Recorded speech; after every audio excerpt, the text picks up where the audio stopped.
Kyrie, what are your initial reactions to being a Maverick? Super excited and grateful for the opportunity. Um, really feel wanted, and I know that they had to give up some pieces for me to get here, so I don't take that for granted.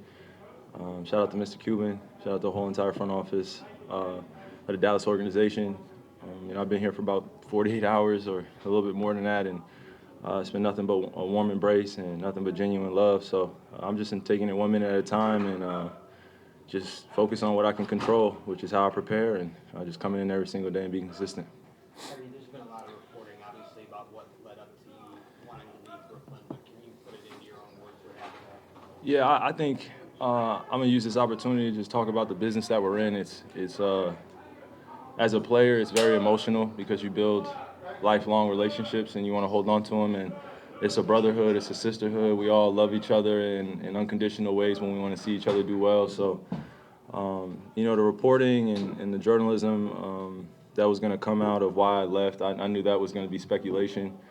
But for me personally, just sitting in the seat today, I just know I want to be places where I'm celebrated and not just tolerated or just kind of dealt with in a way that doesn't make me feel respected. And there were times throughout this process when I was in Brooklyn where I felt very disrespected, and my talent. I work extremely hard at what I do. No one ever talks about my work ethic, though. Everyone talks about what I'm doing off the floor. So I just want to change that narrative, write my own story, and just continue to prepare in the gym. And now that I'm in Dallas, just focus on what I can control, like I said. And I'm always going to be close with those guys in Brooklyn, just like I'm close with the guys in Boston, just like I'm close to the guys in Cleveland. It is a team competitive sport, but we care about each other's families way more off the court. So I know the relationships will extend off. I'm just focused on preparing to win. What did you do at the next day? I think that's another day where I could really go into detail about it. I'm not the person to really speak on names and go to someone behind their back and try to leak stuff to the media. That's never been me. Now, I've been an audience member of watching people say things about me that ultimately just fall off my shoulder. I'm really in a place that I'm grateful that I got to grow into over the last year and a half, 2 years. Spending time away from the basketball court gave me time to really appreciate life in a new way.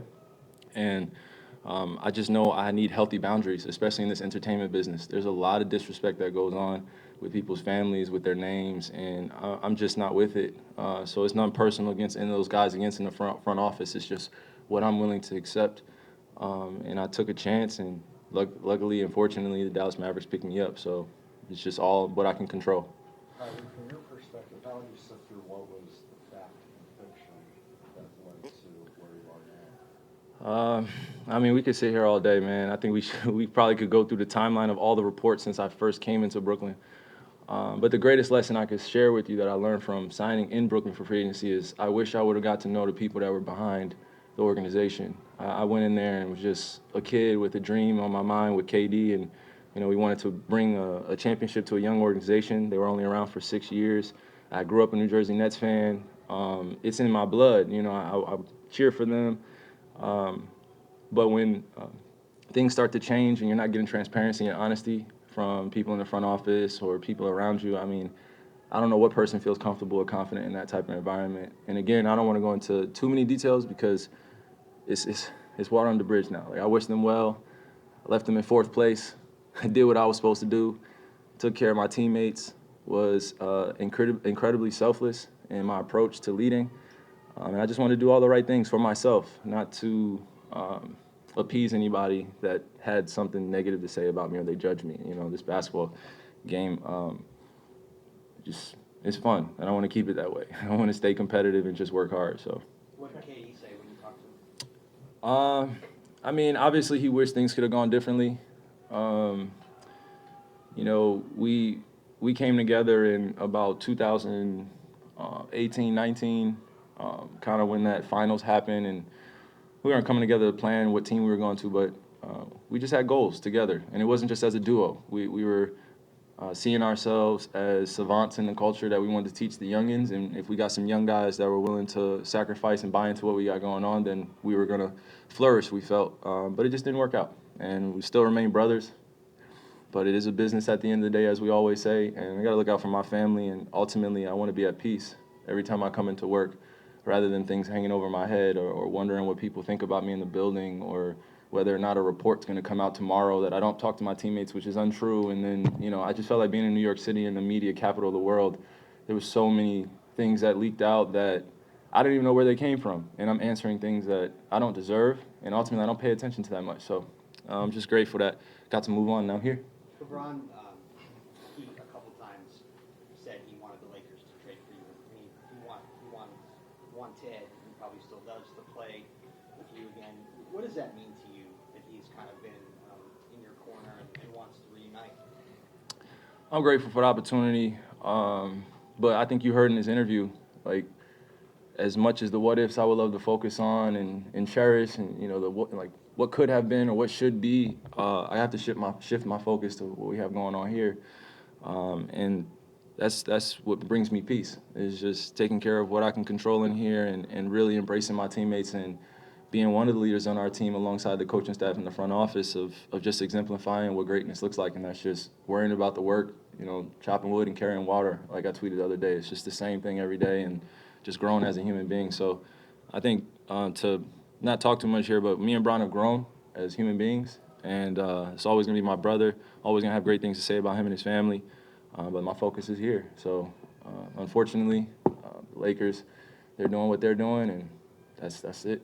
Kai, what conversations have you had with Luka so far? I text Luka, he texts me, so I'm just waiting to see him in person. I don't really do the phone calls and text messages. That's bogus. I like eye-to-eye contact and meeting people and embracing them in a different type of way, and it's just more human that way, more real. What were you doing when you found out it was going to be Dallas, and your relationships with Nico and Jason? How does that help factor, moving into a new situation? Well, Nico and Jason, I know that they're going to push me beyond kind of where I think I am right now. And that's the type of mentorship and guidance that I feel like I need at this point in my life. I'm not a kid with an NBA dream anymore. I don't want to dream in this space. I want to win, and I want to win with guys that exemplify greatness every single day. And it's not just on the court. It's in their professionalism. It's how they treat others. It's in the relationships. And it's genuine and authentic. So it was light in my eyes that came in when I was playing. I was actually at West Orange High School in my hometown, just playing up and down with a few guys, just trying to stay in shape because I wasn't sure about when the trade was going to happen. But when Dallas called my agent, it was definitely exciting because I didn't have to force anything. I didn't have to overthink it. I just flowed into it. They wanted me. I want to be here, and this is just kind of where we stand at this present moment, and just take it one day at a time. I understand you want to focus on now, but you also understand the business of basketball. What is your thought process as far as last year of your contract, potential long-term fit here in Dallas? Would you like to discuss extension now or wait until the summer? No rush. Just staying patient, and I'm going to let those pieces lay where they are. Again, I'm going to keep saying it. I got to stay poised and just control what I can control. My effort on the court, my attitude, those are things that I bring every single day, and just so I'm going to focus on that. The business aspect of this is ruthless, so I don't want to be distracted. I just want to be all in what we got going on. Before you came back from your suspension earlier this year, you had posted an apology to Jewish families and people that were hurt by the movie that you posted. That post seems to be gone now. Did you delete it, and can you explain? Yeah, I delete a lot of things on my Instagram. I've had things that have happened before in my life, probably not as drastic of that moment, which led to a lot of confusion and uncertainty, I felt like, and what I meant and what I stand for. And I had to sit up in these mics and explain to the world who I am when I know who I am. So, I delete things all the time, and it's no disrespect to anyone within the community, just living my life. Do you stand by the apology? Do you stand by the words in the apology? I stand by who I am and why I apologized. And I did it because I care about my family, and I have Jewish members of my family that care for me deeply. Did the media know that beforehand when they called me that word anti-Semitic? No. Did they know anything about my family? No. Everything was assumed. Everything was put out before I had anything to say. And I reacted instead of responding emotionally maturely. I didn't need to be defensive or go at anybody. So I stand by my apology, and I stand by my people everywhere. All walks of life, all races, all religions, same thing. Were those Jewish people in your family, did they talk to you about that film and were they hurt by watching it? I've had a lot of conversations about world history. What was contained in there was contained in there. I didn't agree with everything. I've been up here saying that. I'm just going to leave it at that. My family is my family. If the media cared about my family and actually, I'm not saying all the media, I don't want to get at anybody, but if specific media members actually cared to do research instead of being the first to report things, then they would know where I come from. So the diversity of my family is beautiful, and I'm just going to continue to focus in on them. And when I'm in the court, try not to be distracted by y'all. We're gonna do a couple more and then get him moving. Callie, I think Mhm. that's one. Yeah, Kyrie, going back to where you were when you found out about the trade, it's obviously your first in-season trade. How would you describe like the last 48 hours? I'm tired. I'm very tired. Would- What you guys saw out there was us just getting off the plane, coming into USC, and yeah, it's been a beautiful 48 hours. Really tired. I'm sorry, I didn't mean to cut you off. Go ahead. No, you're good. Can you kind of walk us through, what has happened, what steps you've taken, and just kind of, what the whole process of getting here has been like? Yeah, got the call. Was it 48 hours, 72 hours ago? And I was looking at my wife. She's like, "What's going on?" She's never been through anything like this. I've never been through anything like this. Being traded in the middle of the season, so picking up my belongings. I've only heard about it within the league.